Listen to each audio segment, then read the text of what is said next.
तो आखिरी चीज है लिक्विड स्टेट से, दैट इज व्हाट एनॉमलस और एबनॉर्मल बिहेवियर ऑफ वाटर। तो जब आइस जो है, आइस के अंदर एक वाटर मॉलिक्यूल, नोट करें ये चीज, one water molecule is surrounded by 4 other water molecule. और आइस में जो अरेंजमेंट ऑफ वाटर मॉलिक्यूल होगी वो हेक्सागोनल रिंग बनेगी। वो हेक्सागोनल रिंग इस तरह से बनेगी, ये देखें हेक्सागोनल रिंग है, बेंजीन टाइप की रिंग है हेक्सागोनल, ठीक है, रिंग बनेगी। और इस रिंग में देखें कि गैप्स हैं, ये गैप्स हैं। हेक्सागोनल स्ट्रक्चर में आपको जगह जगह पे गैप्स दिखाई देंगे। ये देखें, ये आपके वाटर मॉलिक्यूल्स हैं और ये अंदर रिंग के अंदर क्या चीज है, गैप्स मौजूद। तो जब लिक्विड मेल्ट होता है, जब टेम्परेचर जीरो से, जब आप टेम्परेचर जीरो से बढ़ाएंगे, आप 4 डिग्री सेंटीग्रेड की तरफ जाएंगे, तो क्या होगा, इस आइस में वाटर टू वाटर जो कोहेसिव फोर्स होती है वो तो होता है हाइड्रोजन बॉन्ड।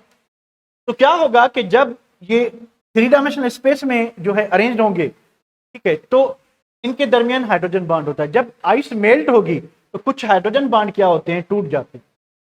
तो हाइड्रोजन बॉन्ड टूटने से क्या होगा कि आपकी आइस जो है वो मेल्ट होकर लिक्विड वाटर हो जाएगी। तो कुछ लिक्विड वाटर क्या जाएगा, इन गैप्स में चला जाएगा। आप यहां पे नोट करें इस स्ट्रक्चर में, देखिए ये आइस की स्ट्रक्चर है, ये लिक्विड वाटर। अब लिक्विड वाटर देखिए कि थोड़ा कम वॉल्यूम क्या कर रहा है, ऑक्यूपाई कर रहा है।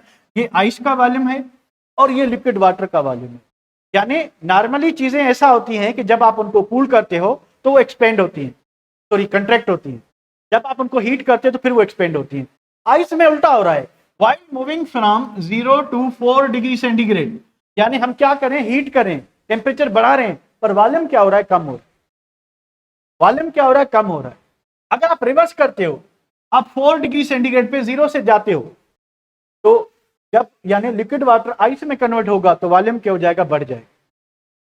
तो आइस की डेंसिटी इस वजह से, वॉल्यूम ज्यादा होने की वजह से, लिक्विड वाटर से कम होगी या ज्यादा होगी, लिक्विड वाटर से कम होगी या ज्यादा होगी, आइस की डेंसिटी क्या होगी, कम होगी। For this reason ice floats over the water. तो आइस जो है वो क्या करेगी, फ्लोट करेगी। आइस क्या करेगी, फ्लोट करेगी। अब देखिए मेरीन एनिमल्स है भाई, मेरीन एनिमल्स हैं, ये आपका रिवर है, पांड है, कुछ भी कह लें, ठीक है, नीचे पानी है। टेम्परेचर जो है 4 डिग्री सेंटीग्रेड से क्या हुआ, 0 डिग्री सेंटीग्रेड चेंज हुआ तो क्या होगा कि आइस बनना शुरू होगी। क्या बनना शुरू होगी, आइस बनना शुरू होगी। और आइस की डेंसिटी क्या है, कम है। तो आइस जो एक हैवी ब्लैंकेट बना लेगी, किसके ऊपर, लिक्विड वाटर के ऊपर। तो जो लिक्विड वाटर है वो नीचे रह जाएगा और आइस का ब्लैंकेट ऊपर आ जाएगा। आइस यानी H2O is a molecular crystal, is a, ठीक है, इज अ मॉलिक्यूलर क्रिस्टल। तो मॉलिक्यूलर क्रिस्टल क्या होता है, इंसुलेटर होता है या गुड कंडक्टर होता है।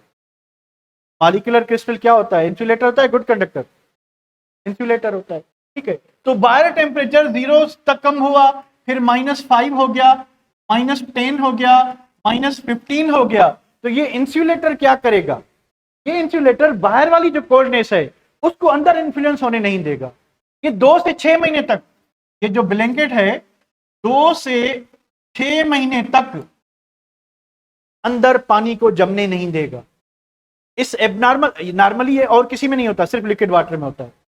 इस एबनॉर्मल बिहेवियर की वजह से जब आपका पानी जो है 0 to 4 पे क्या होगा, हीट करेंगे आप, तो उसकी डेंसिटी 4 डिग्री सेंटीग्रेड पे मैक्सिमम होती है 1 ग्राम पर मिलीलीटर। जैसे ही आप 4 से 0 पे आते हो तो आइस बनना शुरू होगी, तो आइस का वॉल्यूम बढ़ जाएगा, उसकी डेंसिटी कम हो जाएगी।